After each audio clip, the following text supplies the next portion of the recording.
Hello বন্ধুরা, আমার রান্না আমার আনন্দতে সবাইকে স্বাগত। আজকের অর্থাৎ এই রবিবারের রেসিপি মুগে কাতলা।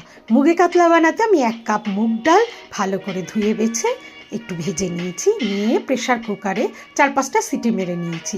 আগে এটা বেশ কড়াইতে সেদ্ধ করা হতো, তো এখন আমাদের সময় কম, তাই এই ব্যবস্থা। কাতলা মাছের মাথা নিয়েছি, ভালো করে ধুয়ে নুন হলুদ মাখিয়ে সর্ষের তেলে ভেজে নিয়েছি এপাশ ওপাশ করে।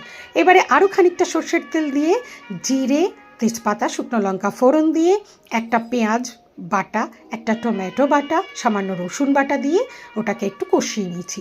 দিয়েছি নুন, হলুদ, জিরে গুঁড়ো, ধনে গুঁড়ো, কাশ্মীরি লঙ্কা গুঁড়ো, এটা অপশনাল, এটা রঙের জন্য আমি দিয়েছি আদা বাটা, দিয়েছি কাঁচা লঙ্কা বাটা। এবারে ওটাকে মশলাটাকে একটুখানি কষিয়ে নিয়ে জল ঢেলে দিয়েছি। তারপরে ওর মধ্যে ওই যে ডালটা সেদ্ধ করে রেখেছিলাম সেটাকে একটু নাড়িয়ে চাড়িয়ে তারপর একটু জল ঢেলে দিয়েছি। সিদ্ধ তো হয়েই গেছে, জাস্ট একটুখানি ডালটাকে পাতলা করার জন্য জল ঢেলে দিয়েছি। ফুটে উঠলে দিয়ে দিলাম মাছের মাথাগুলোকে। এবারে নামানোর আগে একটু ঘি, একটু গরম মশলা, চাইলে ধনেপাতাও দিতে পারো, তবে নট নেসেসারি। একটু কাঁচা লঙ্কা দিয়ে দিলে দেখতে ভালো লাগবে, খেতেও ভালো লাগবে। কেমন লাগলো জানাতে ভুলো না।